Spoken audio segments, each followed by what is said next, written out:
Hello everyone and welcome back to Lucky15, where I'll be giving you my each way Lucky15 predictions for tomorrow's horse racing action. So stay tuned for that. We'll be focusing at the likes of Taunton, Doncaster and also the all-weather at Southwell, so watch out for those in a minute. But I'm just going to quickly reflect on how today's selections ran, which ran at Southwell and Hereford. Unfortunately we only had two selections in the end that ran today. The other two became non-runners because Hereford was called off this morning due to frozen ground, so that was a little bit disappointing there, and therefore we only had the two runners. But from some of those two runners we did have a winner with My Dance, which was trained by Anthony Honeybull, and Aidan Coleman rode the victory there. Now we managed to back that one at 8-1 last night, which was a very good spot, and hopefully some of you were on that. Final SP in the end was 3-1. It was very well backed throughout the day, and it was a good prominent front running performance to take the victory. Also, another thing to note as well, that horse was by Cave Tara, and that's definitely something to note when you're looking at horses that go on soft and heavy ground. If you're not maybe one for breeding them or don't have a very good knowledge of bloodlines, then maybe when you look to these kind of conditions that we've been running on the last few days, Cave Tara is definitely one to look at, because even over the weekend Cave Tara's children were running some very good races and he had a lot of winners from his offspring there, so definitely note the breeding with those horses. Our nap as well, ticking away, ended up finishing last in the end, but it travelled really well. There was a jockey change from Jack Sherwood taking the ride from Harry Cobden. I'm not saying that was a contribution to why it ran badly. Travelled pretty well, but in the end, when it came and tried to be found under pressure, it wouldn't deliver in the end, so it was very disappointing and faded out really quickly. So that's how our two runners ran today, and hopefully we can have a full house of horses that at least try to run tomorrow. So I'm going to be getting stuck in with the normal format now of a nap, a next best, a long shot and an unknown, and we're starting with my nap tomorrow in the 105 at Taunton with a horse called As I See It, trained by Harry Fry, who's coming back into a little bit of form. He had been a little bit quiet the last few weeks, and he uses the services of Niall Madden tomorrow. Now this horse finished second last time out at Taunton over the course and distance behind a horse called Samuel Jackson, which went and followed up at Bangor earlier on last week, so the form looks pretty strong there. And that also was that horse Samuel Jackson, the first horse for a new trainer on the block who has been on the point-to-point circuit, Richard Mitford Slade I think his name is.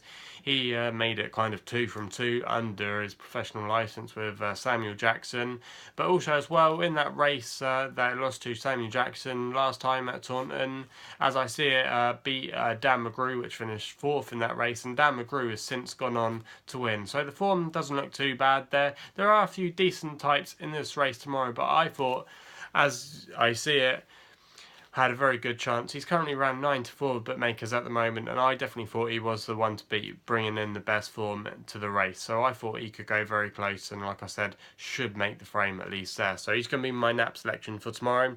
The unknown selection then sees us go to Doncaster in the 125, and the reason it's unknown is because it's making its hurdle debut tomorrow. It's called French Crusader, trained by Nicky Henson, who often goes well at Doncaster, uses the services of his main man, Nico de Boinville, and it won pretty impressively on debut at Huntington last time in a bumper, goes up in trip, goes over the obstacles for the first time. I thought there was a lot to like about how it won in that bumper. It does meet Ravenshill Road, but I thought with the receipt of weight from that horse getting at least £7, I thought I had a very good chance to go very close in this race. I thought 5-2 wasn't bad value, and it'd be interesting to see how the market responds to that one as we get closer to the race time there. So that's the selection in the 125 at Doncaster. We then go back to Taunton for our long shot tomorrow in the 210. We're going with a horse here called Orbassa, who does have a little bit of risk attached. He's trained by Paul Nichols, and he uses the conditional services tomorrow of Alexander Thorne, taking £7 off. And now this horse finished 4th last time out at Sandown behind a horse called Pete the Feet, who went very close at the weekend in the Veterans Chase.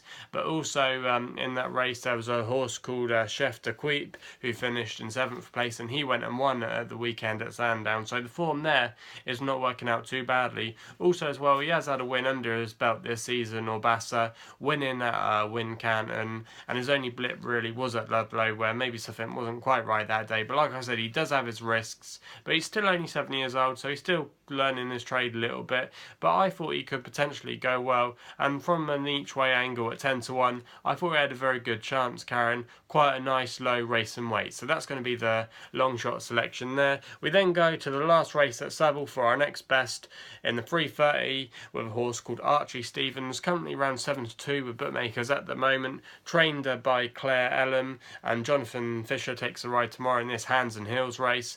But in these kind of races, you might go, why do you want to have a bet in these kind of races? Well, the reason I went for Archie Stevens is because I thought he was not a bad price at this current stage, and also as well, he's got very strong course form, which is something you need to look at when you're considering betting at Southwell. And a lot of the horses in this race come in here with hardly any form, and his last 3 starts have seen him finish in the top 3 at Southwell. Even though he is carrying top weight tomorrow, he's been very consistent, and even his race very recently, the form has worked out pretty good, and he ran against a lot better horses than he's going to meet tomorrow in this race. So I thought Archie Stevens, with a good draw tomorrow, definitely a likeness for Southwell, I thought he had to go very close tomorrow, and I'm going to make him my next best at currently 7-2. I think he will go a favourite in the end tomorrow.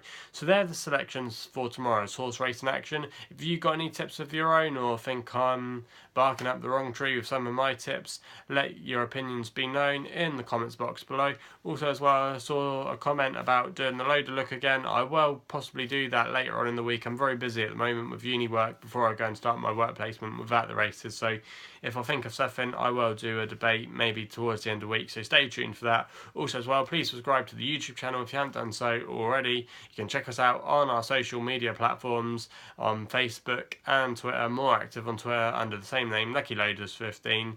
Gamble responsibly. Hopefully we can have a good day tomorrow, have some winners, and we'll be seeing you soon.